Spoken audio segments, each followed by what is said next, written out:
People hear this catchy phrase, they think of the more obvious meaning behind these words, electricity. Primarily, this statement does, in fact, refer to the core business of Edison, with which we should all be familiar, keeping the lights on. Southern California Edison buys, generates, and sells electricity in order to help their customers power their lives. However, there are other ways in which Edison powers our lives. I can confidently speak for all of my fellow interns in IT when I say that Edison has provided here for us more than an internship. They have provided a unique opportunity for each one of us to grow and develop.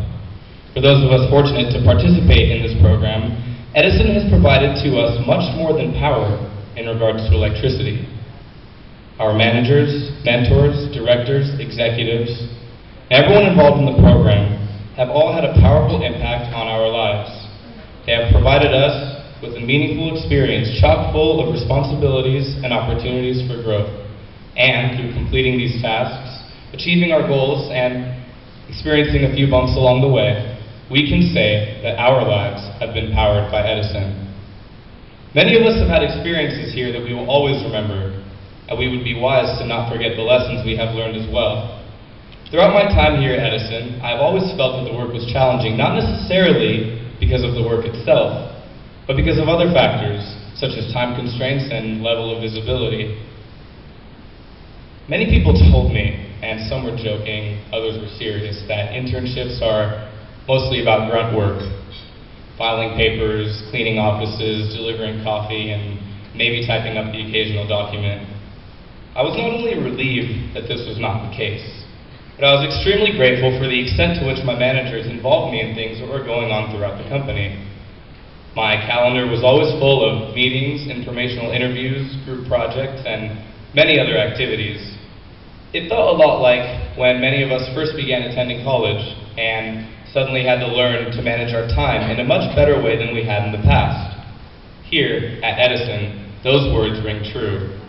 I had to learn how to manage my time even better than I already did, or else the work simply would not get done. And this, of course, is not a feasible alternative. I will never forget my first day. I wrote up a document for one of my managers, which she was going to send out via email. And I was pleasantly surprised when I read the email to see that she actually used my words. It was almost shocking. My work was actually meaningful. It was not given to me simply because I needed to have something to do to fill my time. It was given to me because they needed me to do it. Interns, of all the things you take away from this summer, please do not take this for granted. Here at Edison, we are treated as valuable members of this team, not because our managers are told to do so, but because that is exactly what we are. Along the lines of meaningful work, I would also like to take a moment to mention the Educational Awareness Program.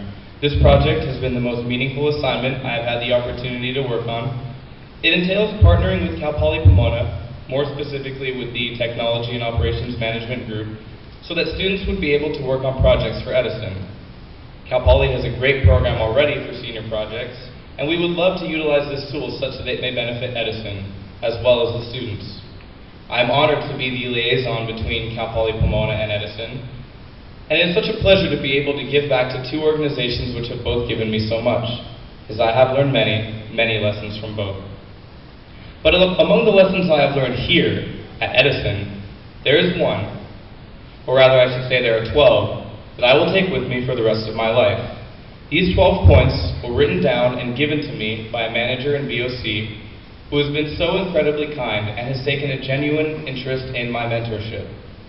I would like to take a moment to point out that this manager is not my assigned mentor. The reason I wanted to mention that is because it further demonstrates what wonderful people we have working at this company. I'm going to close by quickly sharing with you these 12 points, and if you have a pen, I would highly recommend you write them down. I myself consider the list invaluable, and if there's anyone here who, like myself, desires to climb the corporate ladder and maybe someday reach upper level management, you will probably find this list invaluable as well. 1. As soon as you can, get certified in whatever industry you are in. This will add credibility. 2. Find a mentor, but make sure it is somebody who is respected. The last thing you want is for somebody's bad reputation to stick on you. 3, learn project management. For those of you who, like I did, will have the opportunity to take this in school, I have one piece of advice, and that is try not to fall asleep. It may be tempting, but these are excellent skills no matter what kind of job you will enter, what kind of industry you may find yourself in. 4, my favorite, watch the confidence to arrogance ratio.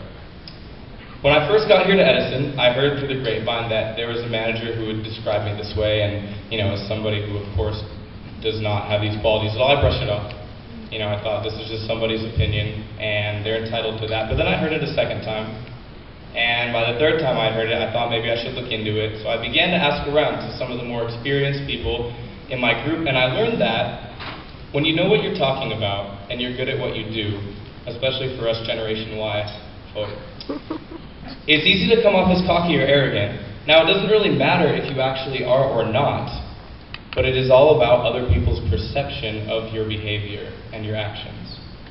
5, presentation is half the battle. Content is the other half. Try to think of this as more as a 60-40 split rather than a straight 50-50. The reason is because you can have the greatest data, but if you don't entice your audience, it's almost useless. On the other hand, you must first engage your audience with your presentation and then have the data to back it up. 6, always volunteer for more work. Be the go-to guy or girl. 7, beware of cliques. Of course you're going to make friends at work, but be careful. Especially if they're a member of management, leave your personal life where it belongs, at home. 8, stay away from petty politics. 9, it's okay to give your opinion, but always make sure you have a solution, alternative, or suggestion on how to get one. 10, take advantage of opportunities presented, or make them. I would not be standing here in front of you today had it not been for a unique opportunity that many people may not even have noticed. Feel free to ask me about it sometime, though. It's a great story. 11, never ask for a raise or a promotion, but it is okay to ask what it will take to get one. And 12, make sure you put quality first in everything you do. Thank you all very much for listening. I know you didn't really have a choice, but the majority of you seem pretty into it. For those of you who are wondering, my name is Roger Urich. I am a proud attendee of Cal Poly Pomona. I am very excited to come back to Edison in the fall, and I can't wait to see what kind of opportunities may open up from there. Thank you.